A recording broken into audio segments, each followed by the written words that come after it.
Hello, everyone, and welcome back to another edition of To The Point podcast. So everybody's enjoying the start of the Labor Day long weekend.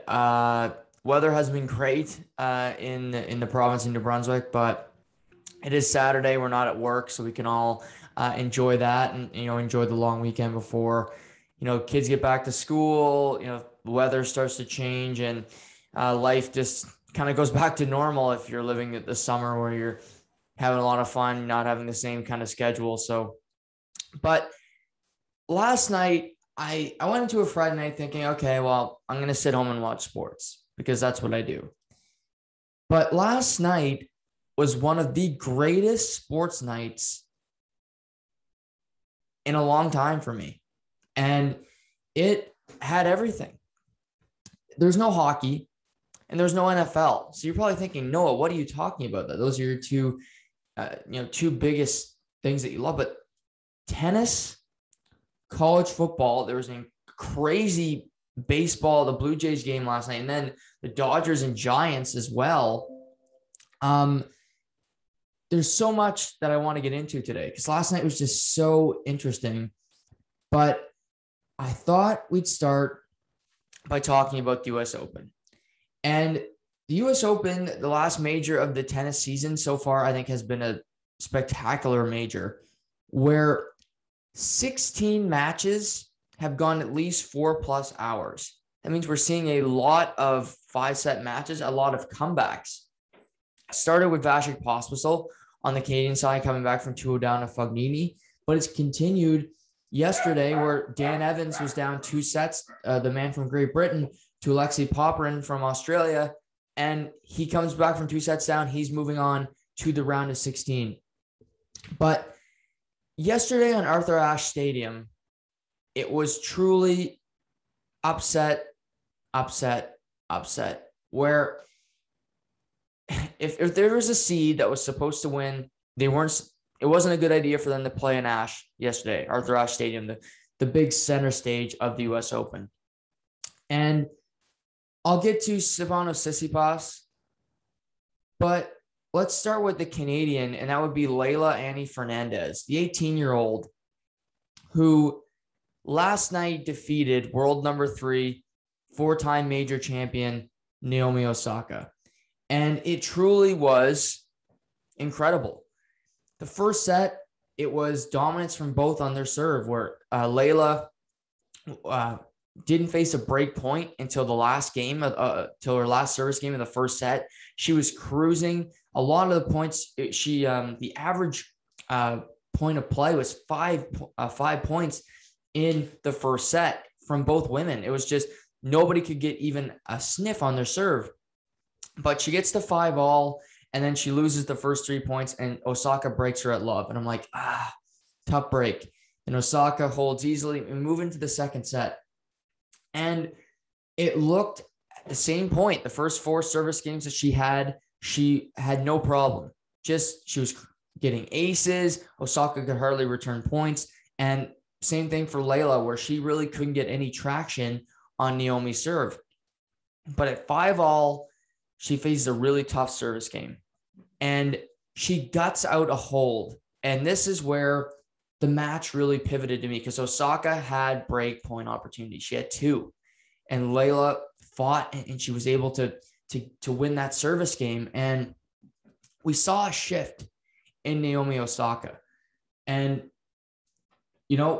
Osaka holds, we get into a tiebreak, and the tiebreak was just a disaster for Naomi. She started hitting error after error. She had 4 unforced errors in the tiebreak alone. And then Leylah Fernandez ends up winning the tiebreak in the second set 7-2. And Osaka's breaking her racket, throwing it twice on the ground, back-to-back points. This is really uncommon for Osaka, who's very mild-mannered, who is, she's been in the spotlight because of her talk about mental health, but she's not a flashy competitor where she shows a lot of emotion, where she lets these things get to her. So this was definitely a change of personality, in my opinion, from Naomi, where I was so unaccustomed to this. But we see her snap. And then the first game of the third set, Leylah breaks her. And To me, this just, and again, Leylah's only 18 years old. And in Canada, we need to pump the brakes on. Now, when a player wins a major, when a player has had success, it is totally fine to expect that success to continue. It shouldn't be, well, he got to a quarterfinal. That's a good tournament. I've talked about this before.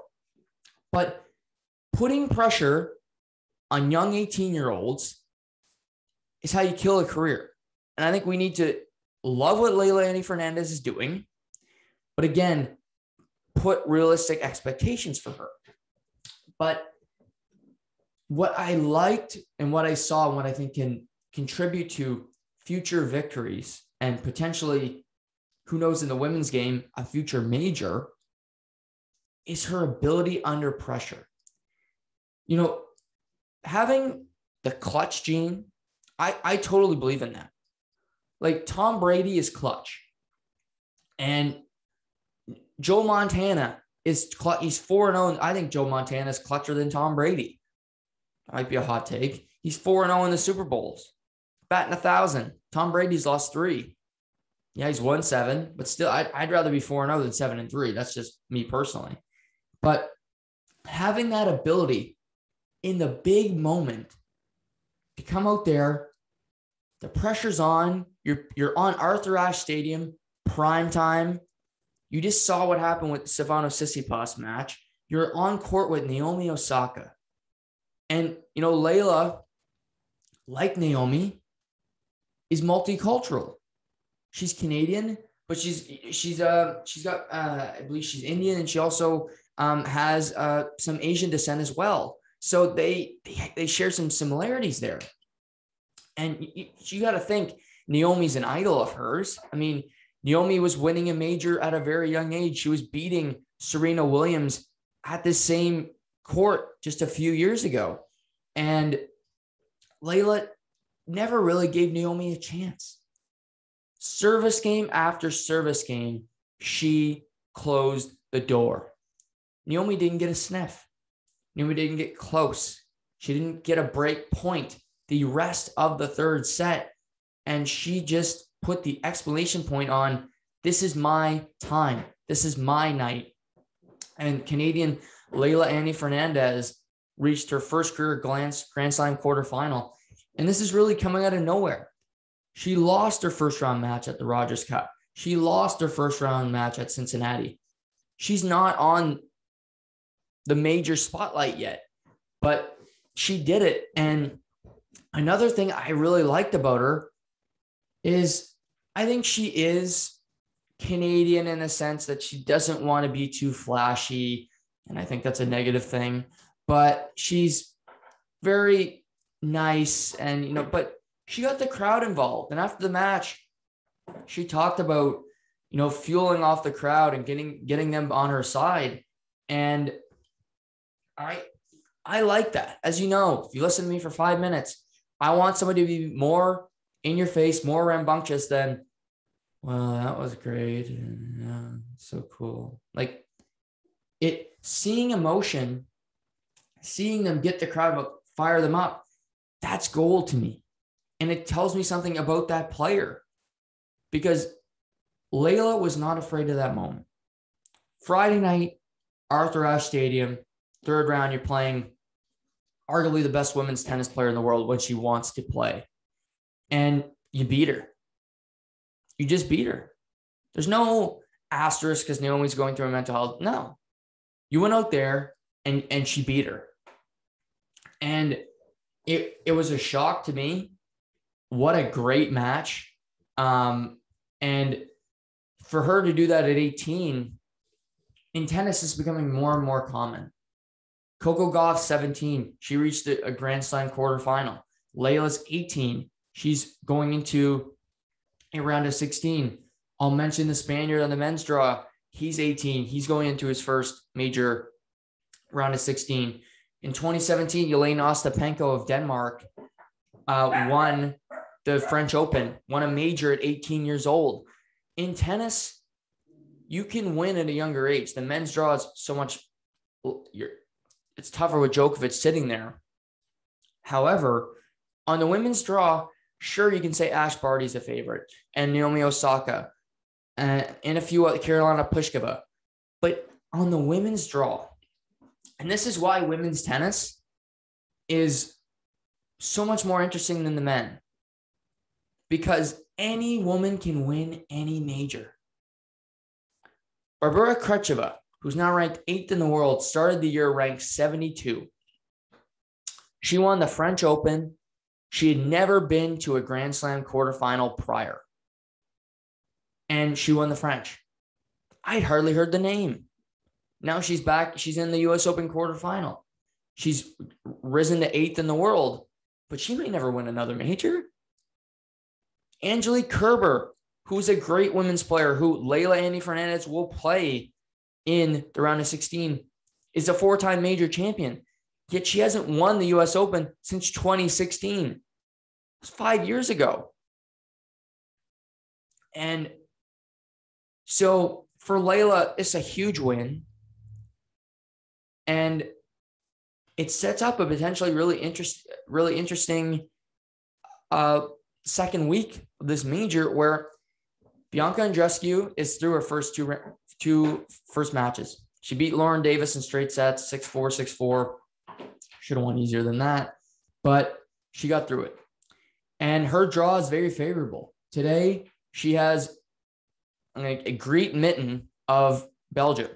And to me, clearly she's the favorite. And she should win that match. That's at 12 o'clock today. So she will play today against her at 12 o'clock. But again, that should be moving on to the quarterfinal, in my opinion. And just going to look up the draw here for Naomi, and we'll get to the men's in a second here. But she's playing mitten today. Then she'll play the winner of Petra Kvitova, Maria Sakkari. That's no given. She can beat either woman, but Kvitova, her best surface is grass. She's never made it to a Grand Slam final other than on grass. So Sakkari made the semifinal at the French. We'll see what she can do here.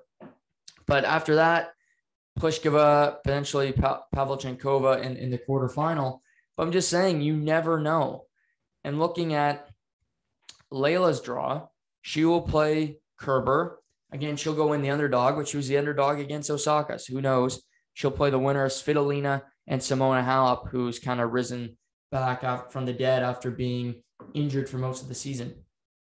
But to me, I don't know if she'll go on the Bianca Andreescu ride, where Bianca rode the wave of momentum, winning in Indian Wells, then winning the Rogers Cup and winning at the U.S. Open. I don't know if she has it in her right now, but I see signs of this is not where I think that the media just jumped on Eugenie Bouchard because she started to win matches. And I get it. It is lazy journalism, if you ask me, because you get a Canadian to win anything, people say, well, they're the next big thing, which maybe watch the matches, maybe do some research. So when that person flames out, it's not that big of a surprise. But last night, in those clutch moments, it showed something to me. And I truly believe Leylah could be a Grand Slam champion because her serve is really good. That's a key point. She needs to work on return of serve. I think that could be a problem against Kerber because Kerber is a good, really good return of server. She can return it very strong on the backhand. So Leylah needs to get first serves in against Kerber if she's going to win that match, even have a chance to win that match. But don't throw a second serve at you and she'll swat it back. Do not let that happen on Sunday. But just her composure, her ability to play under pressure, and in those clutch moments, it showed something to me that Leylah could be a Grand Slam champion in the very, I'm not saying very near future, but in the future, she could be. I mean, she's still in this tournament, so who knows? But next year, potentially, we see these women grow and win a major out of nowhere. That could be Leylah. And she could flame out. But I saw more last night than I ever did from Eugenie Bouchard. And I don't see that as her arc, her trajectory. I think it's going more towards hopefully Bianca of 2019 and potentially, hopefully Bianca of 2021 here. The other side of that match, Naomi Osaka. I don't know what's going on with her. Obviously, I'm not inside her head. I'm not going to say what I think I can't, for me to say, well, she's going through mental health, this isn't real, whatever. Number one, I don't know. And that would just be irresponsible of me. So I'm not doing that. But she said after a match that she thinks she's going to be taking a break from tennis for a long while. And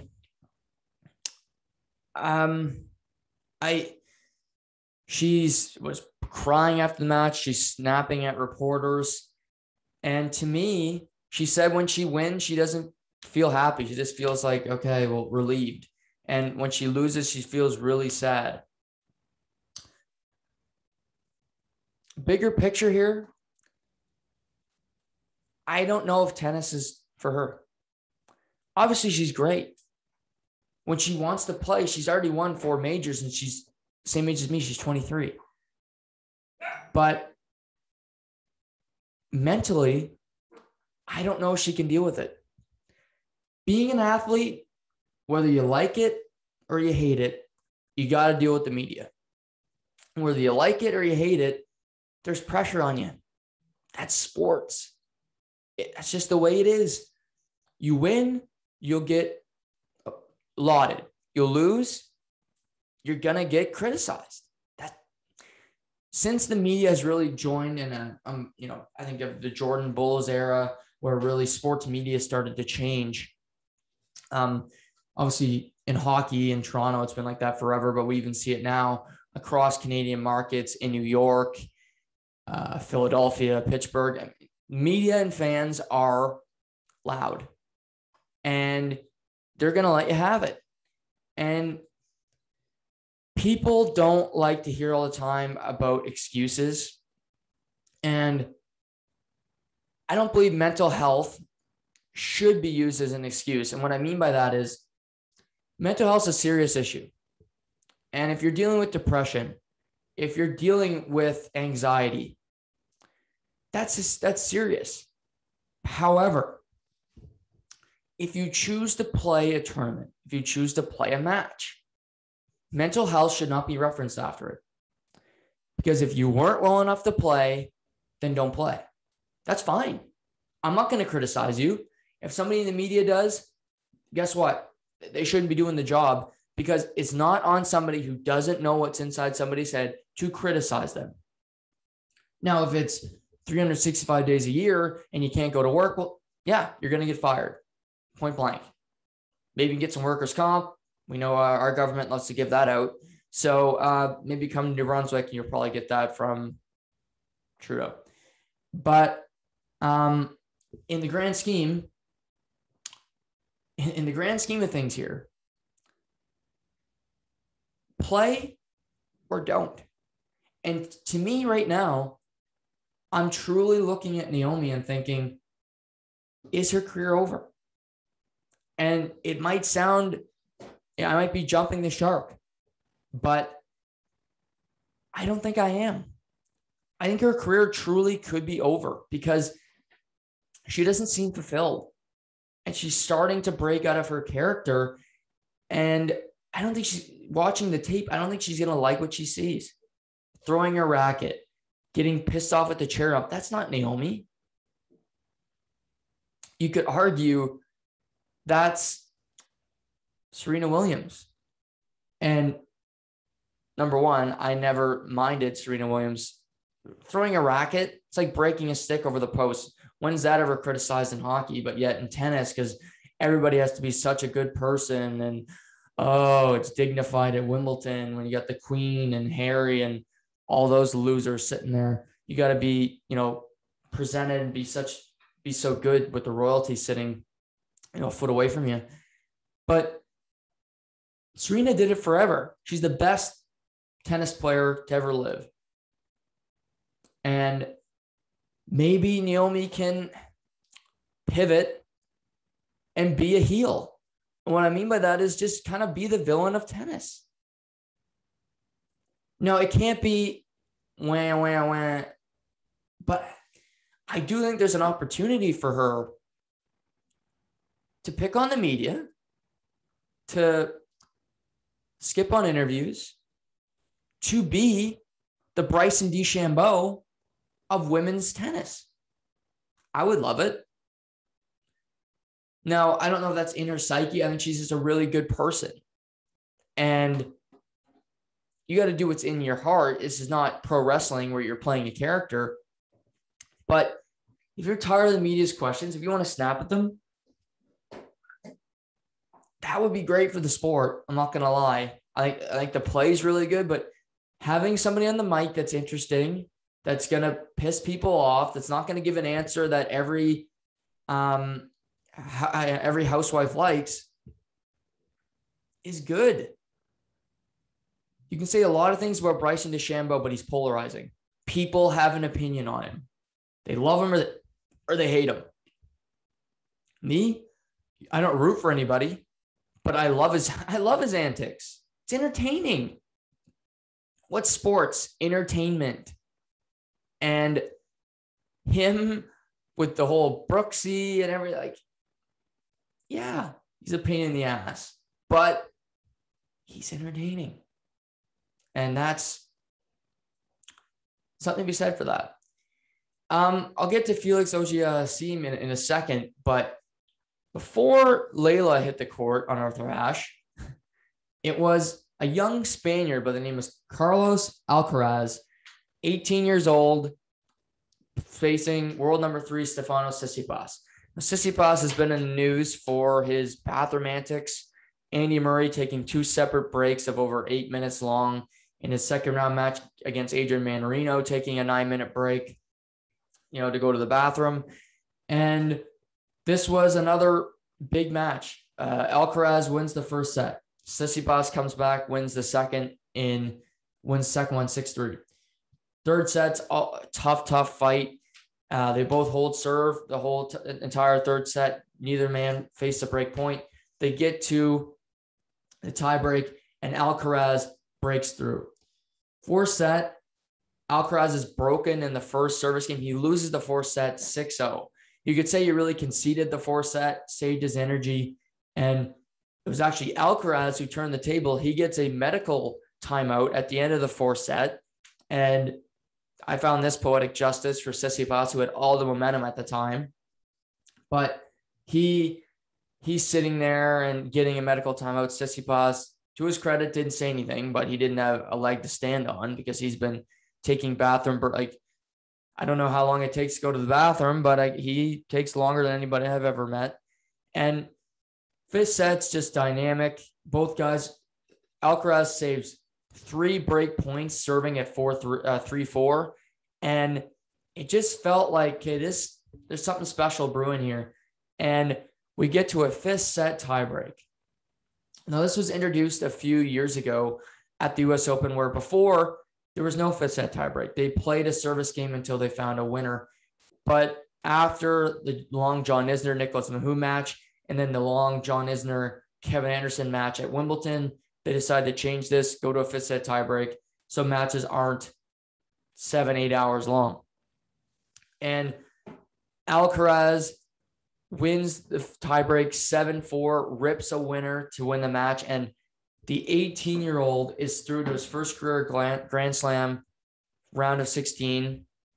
Incredible from him. He drops to the court, crying after the match. The Spaniards, his parents in attendance. And what is, great feeling for him, but what is the bigger story here is this draw. And you look at it. I'll start from the bottom. Daniil Medvedev, world number 2, 2019 US Open finalist, 2021 Australian Open finalist. He's the favorite. No surprise to see him there. Dan Evans ranked 24th, being in the round of 16. Bit of a surprise, especially being 2 sets down. Diego Schwartzman, small surprise. Then you got Botas van de Schulp. This guy's from the Netherlands. I'd never heard of him before this tournament. He beat Fernando Bagnis of Argentina. I hadn't heard of him. He lost the first set, wins the next 4, 6-0, 6-2, 6-2. So you got Schwartzman, Van de Schulp, okay? Tsitsipas, number 3 in the world. probably should be winning, but he gets beat by Alcaraz. Big upset. Alcaraz will now play Peter Goschwitz of Germany.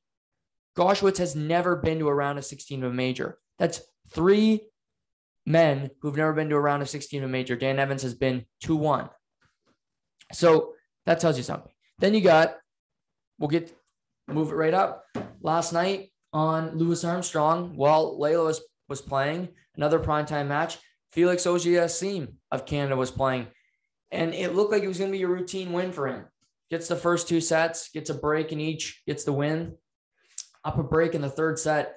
But to his credit, Roberto Bautista Agut, the veteran Spaniard, did not give up. He battled hard, gets the break back, and ultimately breaks in the third set. Then in the fourth set, he gets a break at Felix Auger Aliassime serving at 3-4, breaks him there 6-3. And I'm like, this is not going to go well. Bautista Agut's got all the momentum. He's going to come back and win here. But no, Felix found a way to battle in that fifth set, gets a break, serving at 2-1. And Bautista Agut had break point opportunities, but Felix battled through, especially at 4-3 serving. He found a way to overcome it. He battled through that service game, and he wins that match just over 4 hours long. That was the 15th match to go to 4+ hours. And it looked like he was going to play Andrei Rublev, really one of the up-and-comers in the men's game. He's really dynamic, got a big serve. And I was watching that match. That match only started at 11:30. He takes the first set, but TFO then takes the next 2, including the third set and a tiebreak 8-6. Rublev wins the fourth set, but TFO crushes the fifth set 6-1. So Francis TFO, the American, another upset. So yesterday, the 5th and 3rd seeds were bounced from the men's draw. So now TFO has never been to a quarterfinal. Auger Aliassime got to his first career quarterfinal at Wimbledon. They'll play each other tomorrow. And I got to suspect this is going to be a primetime match because you have an American. They obviously love to put Americans on primetime. And then you also got Felix, who's been playing some primetime matches. We've seen a lot of Canadians get primetime, where Bianca's played twice. Shapovalov has played every match so far on primetime. So Canadians have been getting spotlighted on primetime matches. But now you look at it. Auger Aliassime will be favored against TFO. Will he win that? I'm not saying he will, but he will be the favorite. He'll then play the winner of Peter Goschwitz and Carlos Alcaraz. He either play an 18-year-old or a German unranked player who has never been to a Grand Slam quarterfinal. So I mentioned yesterday that Felix I believe he has the best chance for Canada to win a major this tournament. That includes Leylah. I didn't see her winning, but that includes Bianca, who's won a major, or Dennis on the other side of the draw. But you got TFO you should win. Then you got a quarterfinal against a player that's never won. And it would be likely Medvedev in the semifinal, but go in and take your chances. Shapovalov fought hard against Djokovic in Wimbledon. He didn't win, but what an opportunity and what a story that would be for Felix to get to a semifinal. And you don't got to play Djokovic. It is Medvedev. His best surface is the hard courts, and he's looked great so far. But to me, this is where expectations are real. Felix Auger Aliassime should reach the semifinal of this major. If he does not, it's a failure, in my opinion. There's no ifs, ands, or buts about it. He should win his next 2 matches. If he doesn't, it's a big failure. You're never going to get a draw like this. The women's draw is usually wide open. It's the polar opposite, where you got Crutcheva, an 8 seed, win yesterday. Kerber wins, survives against Sloane. You got Muguruza winning. Osaka did drop. That was a big upset, but Sabalenka won last night, the number 2 seed. So a lot of big seeds are still in the women's draw. While you look at the men's draw and you're like, wow, this is very winnable for a lot of these guys. And that includes Felix. To me, get to a semifinal, see what you got in the tank. Now, when we look at Dennis, he's playing his 3rd round match. He'll be first on primetime tonight. He'll play Lloyd Harris of South Africa. And on paper, that looks like an easy matchup. Lloyd's not ranked, he's played some really good tennis this summer. Lloyd beat Rafael Nadal in Washington. So he's made a run at a few different tournaments. I think that'll be a good test. Next up would be the big serving rally Opelka or Nicholas Bashashvili of Georgia. Opelka has been very good this summer, but Bashashvili should put on a good test. Djokovic will play Kei Nishikori, the former runner-up here today. He'll then play the winner of Aslan Karatsev, who just finished the 5-set match, or Jensen Brooksby, the young American who beat Taylor Fritz the other night. So great tennis today.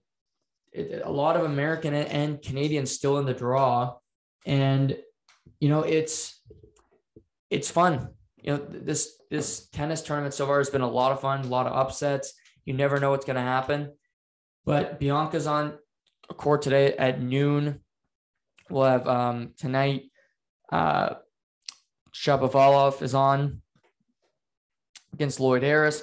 Sasha Zverev playing Jack Sock tonight. So just should be another fun day of tennis. And this major's been dynamite so far, and it really contributed to one of the funnest sports watching nights I've had in a very long time. Let's pivot to baseball, where last night I'm flicking between a million things. I'm watching college football. I'm watching the U.S. Open. I got my computer going, and I'm watching some of the Blue Jays game early. Alex Manoah didn't have a great start, gave up 6 earned last night. It started off rough for him where he had bases loaded in the first inning. Matt Chapman hit a double to the wall, scores 2. Later, you get a home run from Tony Kemp to make it 6-2. They later add another 2 runs. I'm like, okay, it's 8-2 Oakland. Tonight is not the night for the Blue Jays. Tough one. They're going to go to another game in the wild card. I don't believe they're going to make the playoffs anyway. So, Bob's your uncle. Their season's over.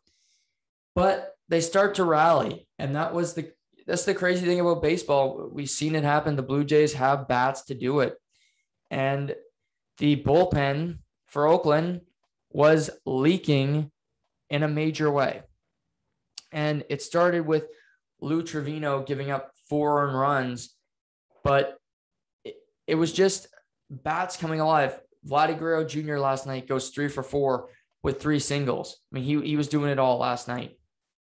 And you get to that point of the game where they're down 8-2 in the 8th inning. Vladdy gets a single, drives in a run. So now they're down 8-3. Then a really great at-bat from Alejandro Kirk when Yasirmo Petit got brought into the game. He walked on a full count. Great at-bat, 2 outs. Just great showing from him. Next batter is Luis Gurriel Jr. is now 8-4.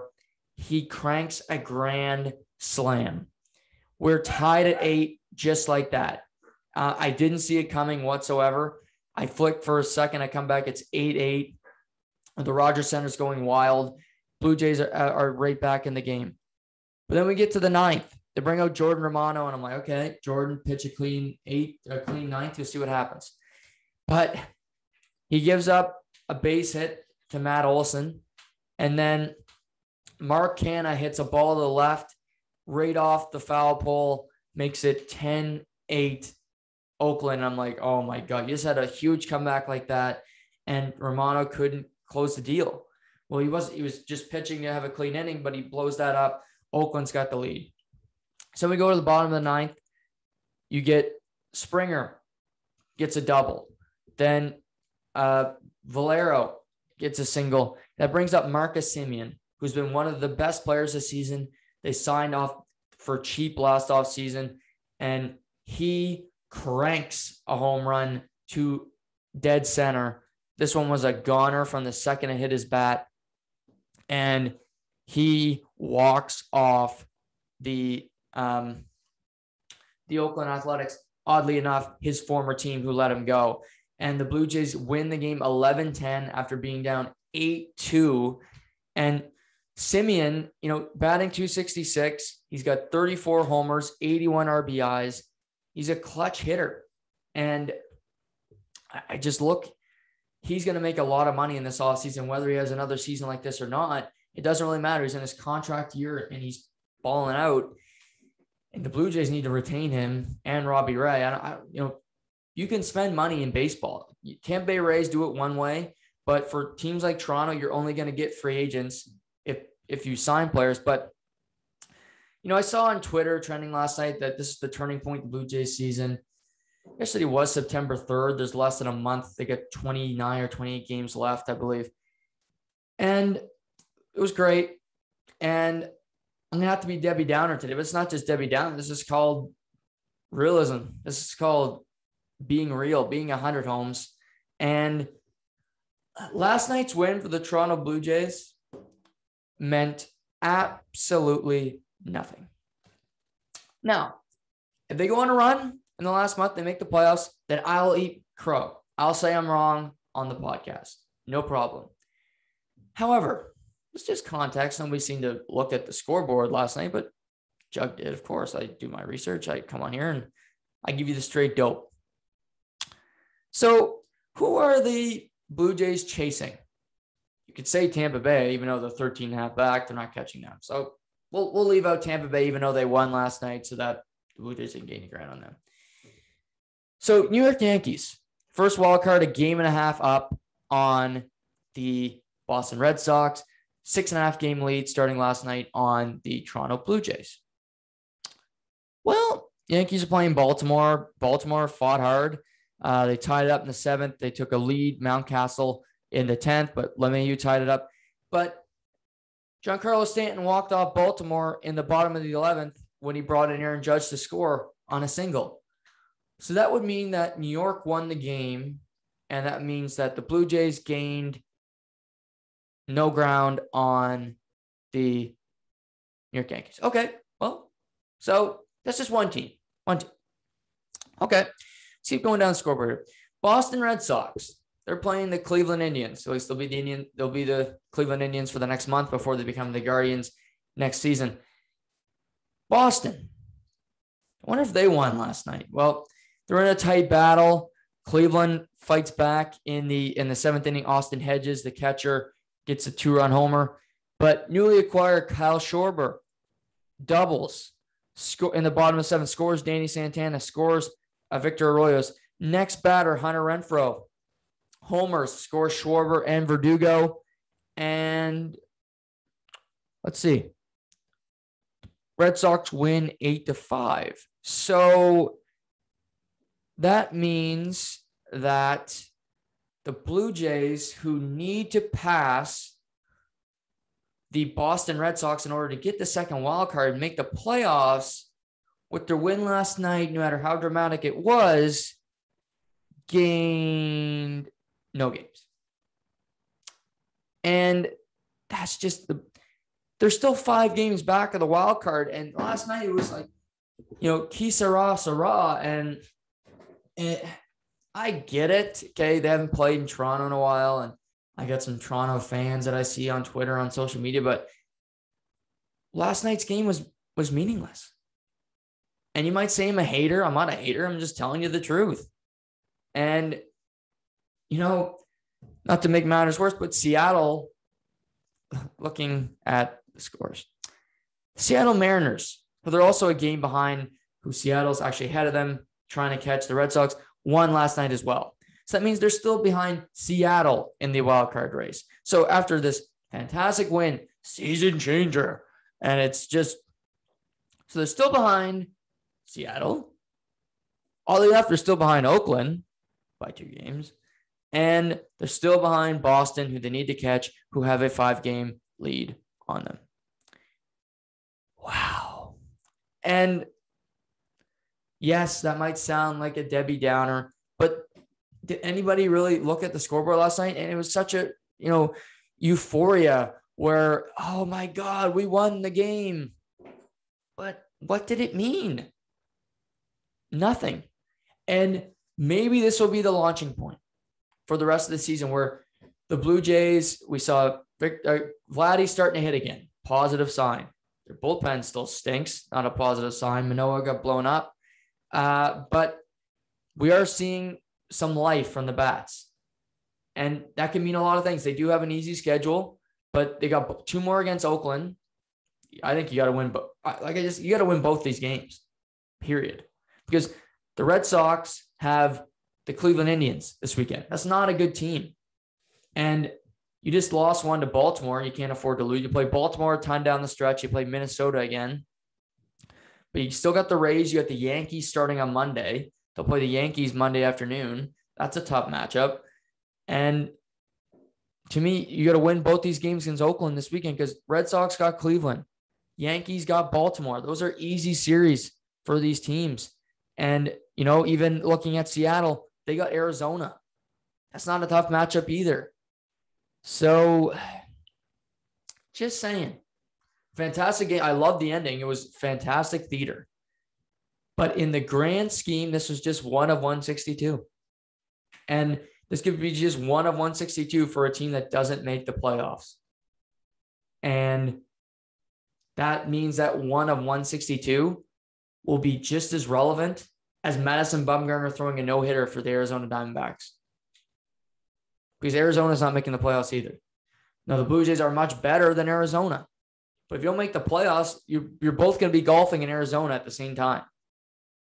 And it could sound harsh, but we'll see. They play today against Oakland, 4 o'clock first pitch. Again, huge series. I mean, you got to make up games here. And Oakland's a tough team. I'm sure they'll want to come out and play better. Today they'll be embarrassed after last night, but how will the Blue Jays respond? Today it's Jose Barrios, who has not been good since being acquired by the Blue Jays. He'll go against Paul Blackburn for Oakland. So that's a 4 o'clock first pitch today. Also last night, in the most intriguing division in baseball, and it's not even close, that would be the NL West. And it used to be because we had the Padres, Giants, and Dodgers all battling for first. Now the Padres have fallen off and they're out of it. They're just trying to make the wild card, battling with Cincinnati right now as we head into the final month. But this past week, the Los Angeles Dodgers swept the Atlanta Braves, who they played in the NL Championship Series last year. And the Giants lost 3-4 to Milwaukee, losing Monday, Tuesday, Wednesday, getting the win on Thursday to salvage the series. And they entered the series against the Dodgers with a 85-49 record equal to the Dodgers. Now, the crazy thing is both these teams, they have the two best records in baseball, yet one of them is going to be a wild card team, meaning San Francisco or the Dodgers will play likely Cincinnati or San Diego in a one-game playoff, meaning you could have a great season, that great record, but if you have a bad pitching day or the other team has great pitching day or the bats come alive, your season's over just like that. And this series this weekend is pivotal. You have Los Angeles heading to San Francisco for 3 games to play their arch rival.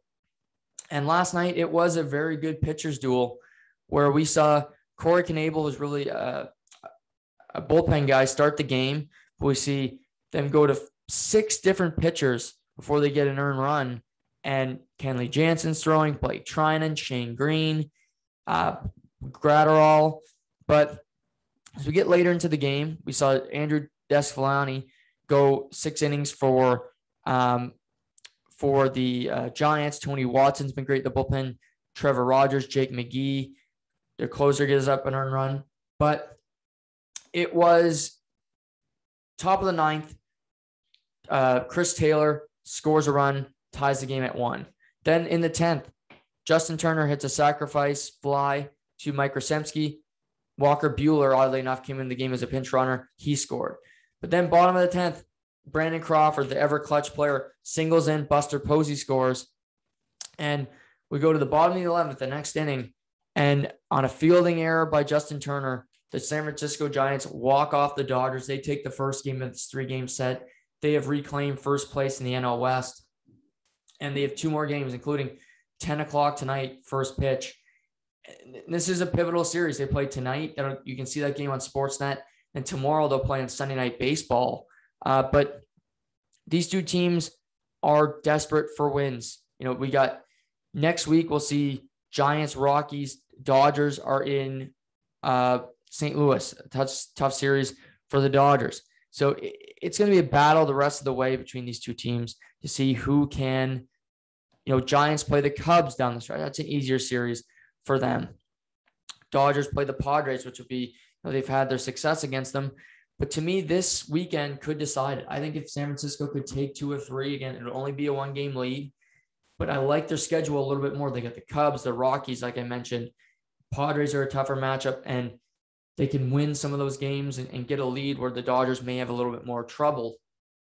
But the 1-game playoff in baseball is something they have going for them. It's exciting. Everybody wants to watch it. And as of right now, it would be the Los Angeles Dodgers playing the Cincinnati Reds in the wildcard game. And it's crazy because the Dodgers have a 13.5 game lead on Cincinnati for first in the wildcard. But it wouldn't matter if Joey Votto wakes up and you have a really good start and Nick Castellanos is hitting dingers, then it wouldn't matter. But it's becoming an interesting race because Cincinnati has a half-game lead on San Diego, but St. Louis is only a game and a half back. Philadelphia is 2 games back. The Mets are 4 back. So the NL wildcard is becoming increasingly interesting down the stretch here as Philly has the easiest schedule remaining in baseball. They got crushed last night against the Marlins, but down the stretch, they have an easy schedule. The Mets have won 6 in a row, oddly enough, from after the Javi Baez confusion and all that. St. Louis has been kind of out of sight, out of mind all year, but they crushed the Brewers last night 15-4, and they're not going to catch the Brewers, but they got a chance to do it in the wild card. And the NL East is becoming interesting because Atlanta is struggling. They've lost 6 in a row, and they lose to the Rockies last night, and the Mets are 4 back of them. Philly's 2 games back, so that's a race. So we are starting to see some interesting things down the stretch here. In the AL, it's pretty determined. The Tampa Bay Rays have a 6.5 game lead on New York. Chicago White Sox have a 9.5 game lead on Cleveland. And Houston has a 5.5 game lead on Oakland. So those are really set in stone. But in the last month of baseball, we are on the home stretch here. And this is interesting stuff where it's going to be every game's important. You got to find ways to win. Guys need to step up. Can your bullpen hold up? And can guys come up with clutch hits? I think of a guy like Brandon Crawford last night in the 10th for the Giants, where he gets a single. The next inning, you pitch a clean inning and you find a way to win. Those are, Brandon Crawford's a playoff guy. That's what he does. But for the Giants, for this great of a season, I'd have much more confidence in them having a best of 5 to start the postseason than a 1-game playoff. I think the Dodgers will win that wild card game. I have less confidence in the Giants, even though they've had a great season, just because I don't know. I think the Dodgers have so much pitching weapons that they can go to multiple guys to get through that one game, where the Giants have a really good bullpen. It's been the strength of their team all year, but I don't know if it's good enough with their starting pitching to win a 1-game playoff. We'll see, but interesting things down the stretch here. Can the Cardinals find a way to make the playoffs? Can the Mets and Phillies make it interesting in the NL East? Certainly interesting to watch down the stretch here as we head towards the MLB postseason in early October. Let's then go to college football. And college football started Thursday night. Me and Ryder talked about this yesterday in the NFL season preview podcast, where the Ohio State Buckeyes played the Minnesota Golden Gophers. And for a quarter and some there, it looked like Minnesota might be able to pull off the upset against number 4 Ohio State, but Tanner Morgan just couldn't move the ball, a couple costly turnovers, and Ohio State ended up winning 45-31 as they start their season with CJ Stroud, their new quarterback, after Justin Fields departed for the NFL. And, there's always storylines. There's always Alabama. Can they repeat? Spencer Rattler at Oklahoma, will he win the Heisman Trophy? But another big story was Sam Howell. And last year, playing at University of North Carolina, had a strong season, had some great running backs. And you look at him and say, how is he going to do this year? He's losing a lot of pieces. To me, his story after watching last night is, Justin Herbert had a great season at Oregon. And in his senior season, he lost a lot of weapons. He struggled, and he was a Heisman favorite that kind of fell out of favor, and his draft status plummeted. Now, we're very early into the season, but last night was a horrible start for the season for University of North Carolina and quarterback Sam Howell, where They opened their season on a Friday night, good spotlight game for University of North Carolina, ranked 10th in the country against Virginia Tech. And it was a disaster, to say the least. In the first quarter, they had 3 possessions, and they put up 0 points, including turning the ball over. The time of possession was so lopsided. The only reason it was really close, the time of possession, was because of a fumble by Virginia Tech at the University of North Carolina 8-yard line. But Braxton Burmeister, he's throwing the ball a little bit. They're running the ball very effectively, moving the chains of Blackshear. Braxton Burmeister would keep the ball. He ran in a touchdown in the first quarter. And it was all UVA in the first quarter, but Sam Howell was under pressure. He was sacked 3 times. That offensive line could not hold up. And it just tells you Sam Howell has athleticism, but it's not what he wants. He's got a big arm. He can throw the ball down the field, but he doesn't want to rely on throwing the football to win running the football to win games.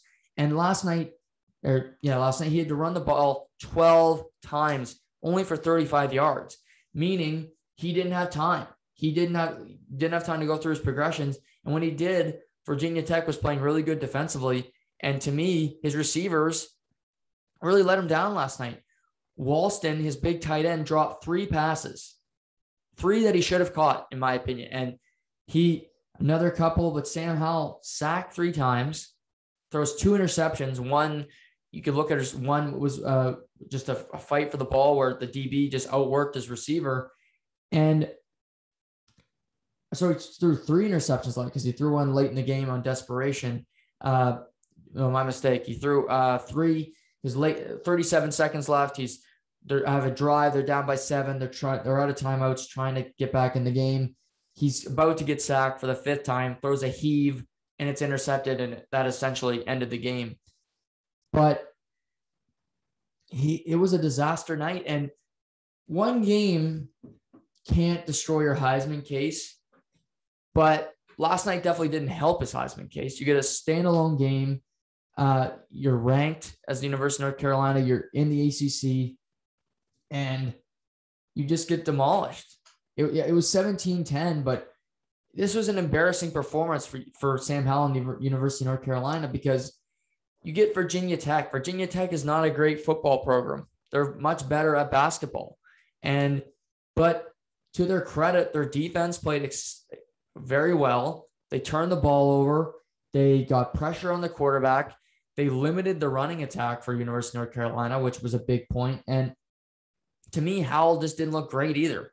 A lot of passes, he overthrew guys. Again, I don't think his receivers did a lot to help him when it comes to getting separation. But he had to run for his life a lot, and he doesn't have a lot of athleticism. And just a tough start for University of North Carolina. Again, I think they had aspirations this year to potentially push for a spot in the national championship game. They got Notre Dame on the schedule. They got some bigger games where if you can win those games, spotlight games, number one, it helps Sam Howell because he can become a Heisman favorite, and it helps their program because you can rise in the rankings. And also recruits might say, okay, Mac Brown's got a good system there. They just got a Heisman Trophy winner, a quarterback. Maybe I'll go to North Carolina instead of going, elsewhere to Alabama, the big schools.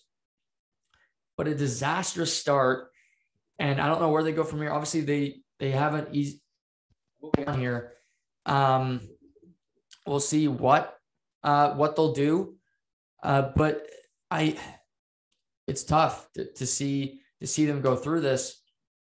And looking ahead to college football down the line here, week 2, North Carolina, they might be on their bye. They'll play Georgia State.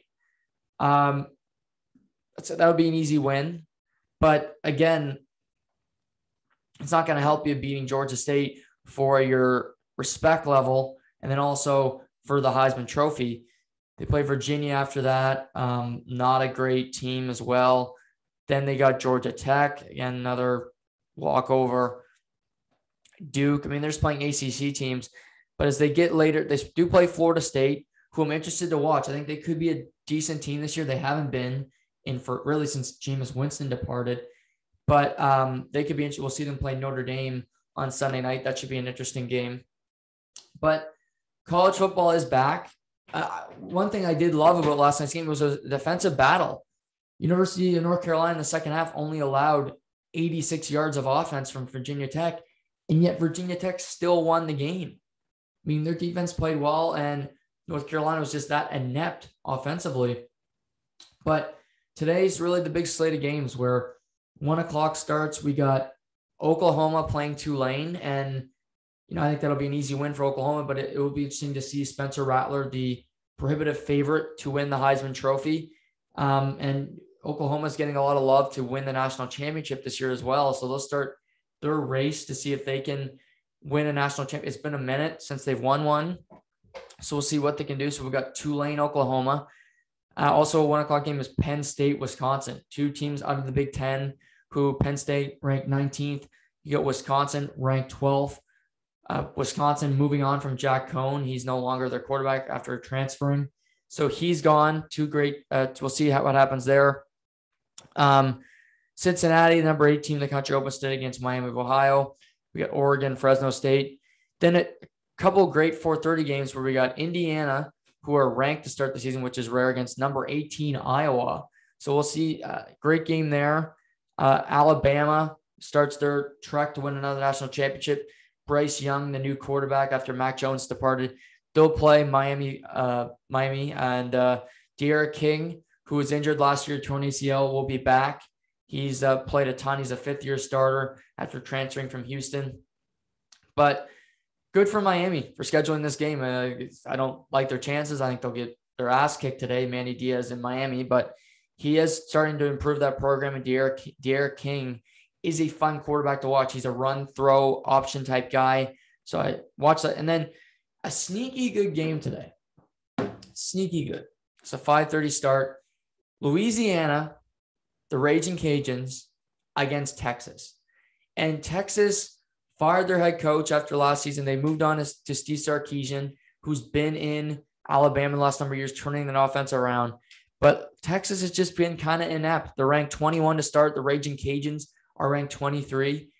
And Sarkisian's only going to have so many years to succeed at Texas. That's how college football works, especially a big program like Texas. You need to win early and often. So how will that work out for Steve today? His first game as head coach. That'll be great. And then to close out the day, obviously the one that's on everybody's radar is Georgia against Clemson, where Clemson ranked number 3. But I'll say this, I think Georgia will win tonight. I think they're a sneaky team to win the national championship. JT Daniels had a great end to the year last year at quarterback. I don't know how he's going to look, but Gigi Ugalele, say that 3 times twice, is now in at quarterback for Clemson. They lost a lot of the weapons. Travis Etienne's gone. Amari Rogers is now part of Green Bay.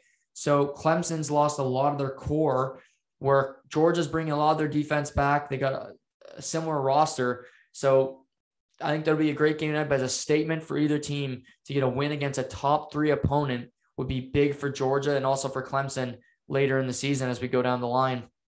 And then also LSU, UCLA. LSU was terrible last season. They were a joke, but they look to have a better team this year. UCLA's already got a win under the belt, beating Hawaii last week. We'll see what they can do against LSU tonight. Good test for them. They're at home. So we'll see what happens there. We're also got BYU, Arizona tonight. So college football is back. And if I had to pick one game today, I like Wisconsin, Penn State a lot. Obviously, Clemson, Georgia is a must-watch. But the Raging Cajuns, Texas, that one's on my radar. I think it's going to be a good game today. So if I had to pick one, I would probably say the Raging Cajuns in Texas to watch today. If I'm you, I think that's on Fox at 5:30. But a lot of great college football. It's back. I'm so stoked. I'll be doing that all day today, couching it and watching some damn good football. And also tomorrow we got Notre Dame, Florida State, and then Monday night Ole Miss, Louisville as well. So great, love it. Standalone games. I'm all over it. This weekend also is big for the CFL started last night, where it's Labor Day weekend in the CFL, and tomorrow really is the big game, where you got Saskatchewan against Winnipeg, aka the Banjo Bowl, on Labor Day weekend, the Labor Day Classic, and you got Saskatchewan undefeated. Winnipeg is coming off a loss to Toronto, so we'll see what they can do to rebound. But big weekend I love watching CFL football this weekend. And last night we saw the Ottawa Redblacks fall to Montreal Alouettes, where Matt Nichols was replaced at quarterback Dominic Davis, but they get blown out. And it's Ottawa's in it. They've had 3 games and their offense looks inept. And I don't know what they're going to do to turn it around. But will they be on a hunt for a quarterback? Can they go look at McLeod Bethel Thompson in Toronto? Will the Argonauts want to part with him? Potentially when Bo Levi comes back, will they want to depart with Jake Meyer or Logan O'Connor? But for Paul LaPolice as a first-year head coach, it's been a disaster start for him. And then also on Monday in the CFL, we got a doubleheader where you got the Tabbies. The Hamilton Tiger Cats are hosting the Argonauts. Argonauts are coming off, haven't played in over a week since the positive test in Edmonton, and the Elks will return to the field against the Stampeders following that game at 5:30. So you look at Monday, you got Rays, Red Sox. I know it's on TV. That's you got Yankees, Blue Jays in the afternoon. You got the CFL. You got Elks, Stamps, and then the nightcap. You got Louisville, Ole Miss. Love it. Let's bring it on. Bring on the sports. And this weekend really just makes me think of CFL, and we'll see that game tomorrow. That's a 7:00. Bombers, Rough Riders, and then 2 games on Monday, on the holiday Monday. So great action coming this weekend. We also got the Tour Championship. We're coming in today. Patrick Cantlay is 17 under par. He has a 1-stroke lead over John Rahm, who's had a good start to the tournament. So we'll see the 3rd round today, 4th round tomorrow. DeChambeau is in 3rd at 11 under. You get Justin Thomas, 10, Tony Finau, 9 under, with Cam Smith, Harris English, Victor Hovland, and Kevin Na. But as of right now, it sure looks like it's going to be Cantlay versus Rahm for the rest of the weekend. They'll play together likely the next 2 days unless something crazy happens. But John Rahm shot 5 under yesterday. Patrick Cantlay shot 4 under. They both birdied 18 to really signify a battle between these two, because these two have been at the top of the heap the last couple weekends. And they're at the top of the golf world for sure. Ryder mentioned this yesterday on the season preview pod, which I recommend everybody listen to.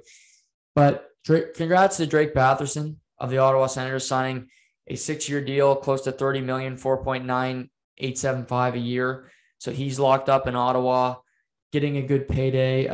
Battling his way through Cape Breton in the Cube, playing Great World Juniors, and then playing a season and change down in Belleville, not complaining, doing it the right way. And then when getting his opportunity, really capitalizing. I think this is a fair contract as well. It's not an overpayment. I think it's what he's done so far in his career. You get a 6-year deal there. And now the Ottawa Senators pay Brady Tkachuk. I read a story yesterday from Sean Simpson, who covers the Ottawa Senators, who I trust when he reports information, that the Tkachuk camp is pretty upset because they don't believe they've even been given one legitimate offer from the Senators that would make even Brady Tkachuk think about signing a contract. He's a restricted free agent. To me, he's their next captain. He drives guys into the fight. If you want to keep guys there, you need to keep some of that nucleus, and they could have a really good team, but Brady Tkachuk is a big part of it. Is he going to be a 40-goal scorer? No, maybe not. But he brings something to the table that a lot of guys don't have in the league right now. He's every game he's a gnat. He's going to be a force on the ice. He's a good skater for the way he plays the game. And again, I think he's their captain. To me, if he was not offered in the same deal as Shabbat, 8 years time $8 million, shame on you, Per Dorian, because that's how you set a culture. Get 2 guys, take the same deal. You get your captain, you got your assistant captain for the next decade. If you don't do that, then that's your own stupidity. And that's Ottawa being Ottawa, a bad organization who can't get out of their own way. You want to have the impression that your organization's turning around, then do something about it. Don't do this. Don't hold up a contract with your best player and then have all this drama heading into the season. You don't want that. Brady Tkachuk deserves $8 million. And if you're not offering him that, and maybe they are, but to me, I don't see him not accepting that because Shabbat took it. Those two are tight. He deserves $8 million. He's earned it so far at Ottawa, and I just don't understand it. NHL players also going back to the Olympics. Again, I don't need it, but great. Everybody else be real happy. But we'll win another gold medal. Cool. I won't complain about that. But yeah, fun pod again. Last night was a fun night of sports. I thoroughly enjoyed it. I think today will be great as well with college football going all day and baseball, tennis throughout as well. And if you're in the Rexton area and you see me outside tomorrow, feel free to drop half a bottle of water, because tomorrow I'll be doing my second time doing my 100,000 step challenge. I did it a few months ago. I think it'll be easier tomorrow. The weather's not supposed to be as warm, but I did it a few months back. It's difficult, but I'll be starting tonight around midnight. So that's tomorrow. I'll be doing that, trying to finish that up so I can get a lot of sports in. But I'll be back here on Monday. My legs are likely to be stiff as a board, but if you're in the Rexton area and you see me around, if you drop me a bottle of water, I will really appreciate it. But everybody, thanks for tuning in today. Have a great long weekend. Whatever you're doing with your family this weekend or watching sports by yourself like me, enjoy it. And just have a great day, everybody, and we'll talk soon.